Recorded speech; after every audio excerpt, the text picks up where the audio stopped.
to what we saw today. He said, as I made very clear, our country needs the security of the wall on the southern border, which must be part of any DACA approval. Clear message to both sides following a bipartisan sit down earlier in the day. The president kind of forced Democrats and Republicans to look each other in the eye. And in some cases, he was told why it can't be done, at least not in this time frame, Mr. President. Watch. As you know, we tried for comprehensive immigration reform in the Senate, and then the House didn't take it up. Those of us who have been through comprehensive reform, that was 6-7 months of every night negotiating, staff on weekends. I don't see how we get there before March 5th. I think that's why we make it a phase 2. We do a phase 1, which is DACA and security, and we do phase 2, which is comprehensive immigration. And I think we should go right to it. I really do.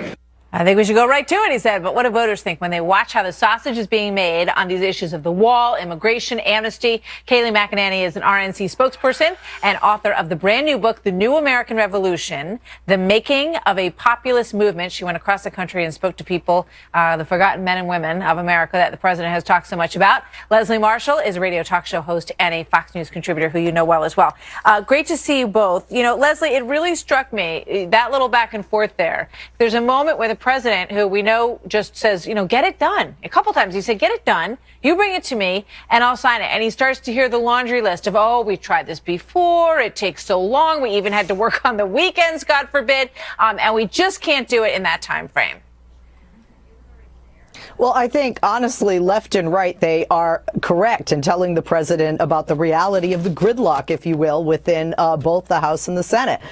Secondly, I think the president was right to break it down to 2 parts, especially as a Democrat, because I don't think we're going to see part 2 come into fruition the way he would like, being that war all being built. Look, the majority of the American people want these dreamers to be secure and not deported. Both sides, left and right, want to come to an agreement before the deadline. So I think having a 2-part discussion where first you address DACA and these dreamers so they're not left behind literally or put back into a country they're not aware of is essential. But I got to say this whole this idea of, you know, close the door and let's get the work done. And, you know, I think people watch this and they listen to the excuses that are made. They've heard about immigration reform, you know, half their lives, most of us, right? And they listen, oh, no, here's why we can't do it. Here's why we can't do it by that time frame, Kayleigh. It's really frustrating, I think, for most people, and I'm glad they got to see it today. It's really frustrating. What happened to the Obama phrase of, yes, we can? Let's get that attitude back here, because voters are frustrated. They want to see action. They don't want to see excuses. And let's look at this DACA deal specifically. It's really the tale of 2 presidencies. When Democrats were in control, Obama said 22 times, I can't do this without Congress. He unilaterally, unconstitutionally did this, putting DACA recipients in a horrible situation.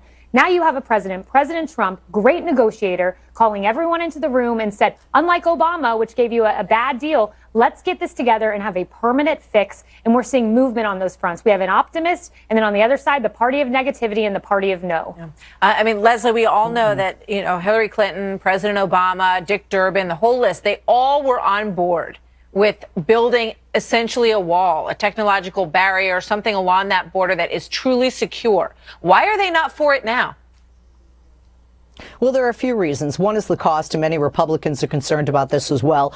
2, what we're looking at as of late, just this morning, we're hearing that the president wants to do away with some things like increased Border Patrol agents, which both left and right agree that we need more of. And 3, when you just look at the pure data as to security in our country, the terrorist attacks are not coming over the Mexican border.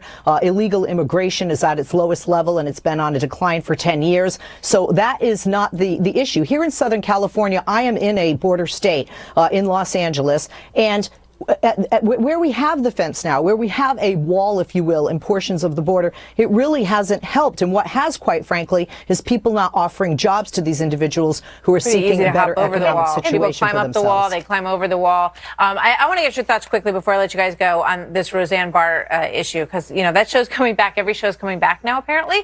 Will and Grace, and so is Roseanne. She talks about the fact that on the show, her character, which we all remember well, is going to be a Trump supporter, because basically basically she believes that her character would be a Trump supporter. This is controversial, apparently. Kaylee. It shouldn't be controversial because polling bears it out. Roseanne would have been a Republican and a Trump supporter because we know President Trump won more working class voters than any presidential candidate since the 1980s. She would have been a Trump supporter. Polling verifies that. So where's the controversy? Leslie, is Roseanne a Trump supporter in your mind? The character as you knew and loved her? Yes, the real Roseanne and the character Roseanne, which was originally based on her before she was a big star with a lot of money. Look, she follows me on Twitter. I see her tweets all the time. She's very pro-Trump. This character was modeled and fashioned after her. And definitely the Roseanne that we see on TV on the Roseanne show, she is in the demographic of Trump supporters. Yes, all right. Thanks, ladies. Great to see you both. Coming up next, Quote of the Night. Great.